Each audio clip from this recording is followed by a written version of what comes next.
বাহ, আজ আপনি জানতে চাইছেন যে আপনার পরিবারের মেয়ে একজন ড্রাইভারের সঙ্গে কি করে বিয়ে করতে যাচ্ছে। আর একজন কোটিপতি বাবা সে তার মেয়েকে জিজ্ঞেস করতে পারে না যে সে সামান্য একজন উকিলের সঙ্গে কি করে বিয়ে করলো।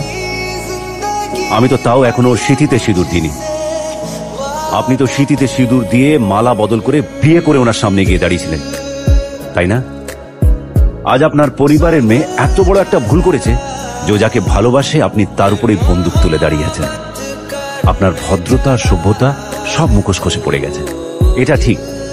আর উনি রাগের মাথায় একটা গুলি চালিয়েছিলেন বলে সেটা তার অন্যায়, সাংঘাতিক অপরাধ, তাই না?